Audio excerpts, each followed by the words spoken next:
मुझे तो जो है सुख संपत्ति लक्ष्मी चाहिए।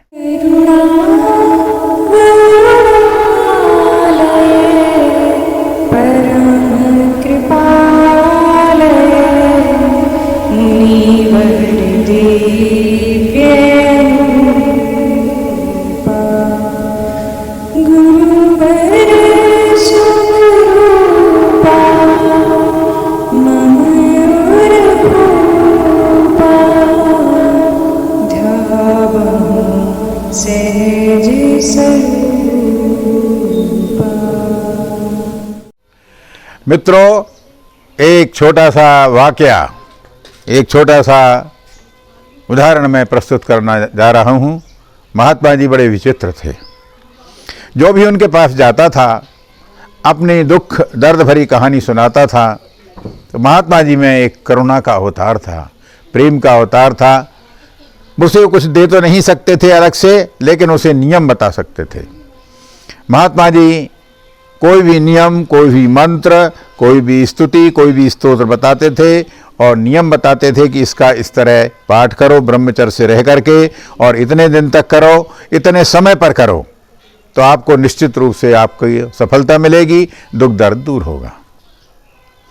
क्या हुआ कि चौराहेट ग्राम, जो पहले भी हम चर्चा करते आए हैं, बाबई तहसील में होशंगाबाद डिस्ट्रिक्ट में विद्यमान है, जो महात्मा जी को प्रिय ग्राम था, जहां महात्मा जी 2-3 महीने रुके हैं। वहीं पर जो वीर भैया हैं, वीर भैया के जो पिताजी दादाजी जो महात्मा जी के परम भक्त थे और हमेशा घोड़ा गाड़ी के द्वारा महात्मा जी के पास जाते रहते थे। महात्मा जी का वहाँ कीर्तन होता था, गौरी शंकर सीताराम का।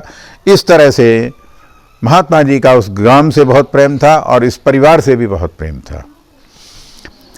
एक बार महात्मा जी के पास में इनके पिताजी जाकर के पहुँचे, मेहरबान सिंह जी जो वीर भैया हैं, उनके पिताजी जाकर के पहुँचे और उन्होंने महात्मा जी के पास बैठे, बड़ी चिंता में बैठे हुए थे। महात्मा जी ने कहा कि भगवान तुम्हें क्या चाहिए, संसार की सुख संपत्ति चाहिए कि भगवान का जो है आश्रय चाहिए, या भगवान का रास्ता चाहिए, या अध्यात्म का रास्ता चाहिए। चूंकि इनकी परिस्थिति उस प्रकार की थी, संसारी व्यक्ति थे, सोचते सोचते मन में विचार किया कि महाराज जी मुझे तो जो है सुख संपत्ति लक्ष्मी चाहिए। कहा ठीक है भगवान, जब तुम्हें लक्ष्मी की आवश्यकता है तो लक्ष्मी भी मिल जाएगी, लेकिन इसके लिए आपको नियम करना होगा। कहा महात्मा जी नियम बताइए। तब महात्मा जी ने एक नियम बताया और इसके साथ ही उनको एक मंत्र बताया कि बिल्वपत्र के वृक्ष के नीचे, और 41 दिन तक इस नियम का आपको पालन करना है। हो सकता है समय में कुछ परिवर्तन हो, 21 दिन 41 दिन जो भी महात्मा जी ने दिए होंगे, ईश्वरन नहीं कर पा रहा हूँ, तो इसको 41 दिन जाकर के बिल्व वृक्ष के नीचे इसके मंत्र का जाप करना, और किसी भी परिस्थिति में ब्रह्मचर्य पूर्वक रहना है आपको, और किसी भी परिस्थिति में जो है नियम टूटना नहीं चाहिए।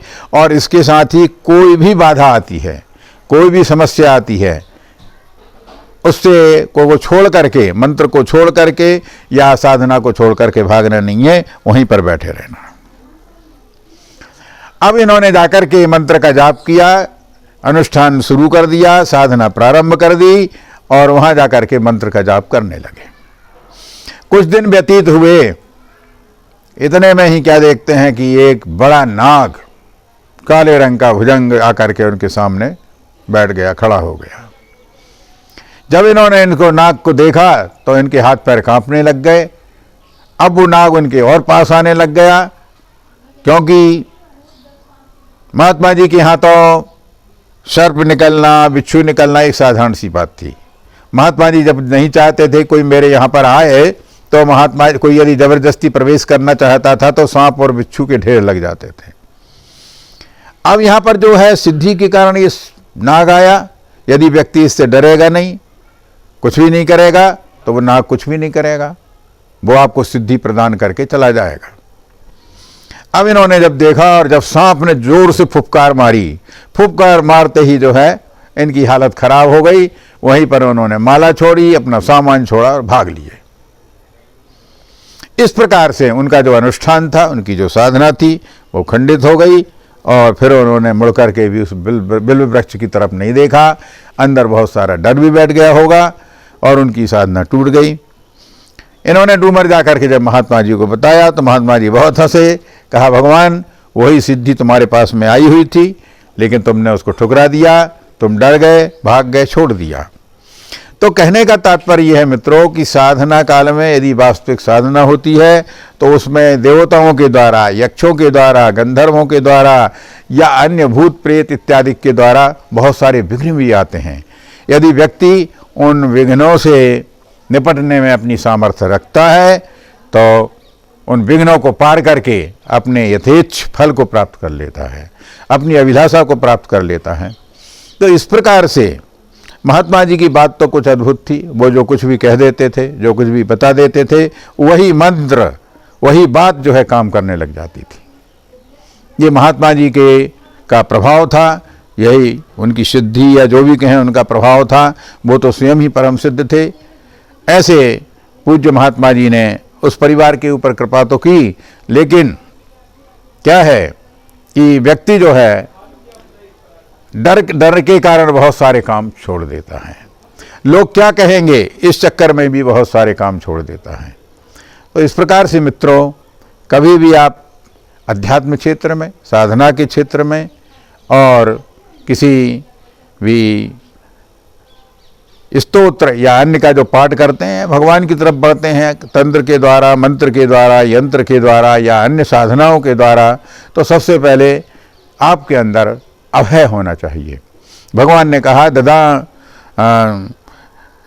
भगवान एक तो बुद्धि प्रदान करते हैं और एक अभय प्रदान करते हैं। ददामि बुद्धि योगम तम ये न मामुपयान्ति ते, जो मुझे मैं बुद्धि योग देता हूँ ताकि मुझे प्राप्त कर ले। और दूसरी बात, अभयम सर्वभूतेभ्यो ददाम्येतत् व्रतम ममो, मैं सभी व्यक्ति जो भक्ति हैं मेरे, जिन्हें मैं ग्रहण कर लेता हूँ, तो सबसे पहले अभय प्रदान करता हूँ। निर्भय भी नहीं, अभय। अभय का अर्थ है कि डर का कोई भाव ही नहीं रह गया। इस प्रकार से अभय होने के पश्चात, बुद्धि योग प्राप्त होने के पश्चात व्यक्ति ही सहज सरल मार्ग से परमात्मा को सहज ही अनुभव कर लेता है या प्राप्त कर लेता है। प्राप्त करने वाली बात यद्यपि गलत है, अनुभव की बात ही सही है। तो मित्रों, आज का एपिसोड यहीं समाप्त होता है। यदि आपको पसंद आया है तो लाइक करें, सब्सक्राइब करें, मित्रों से शेयर करें, कमेंट्स करके अपने विचार प्रस्तुत करें। धन्यवाद। हर हर नर्मदे हर।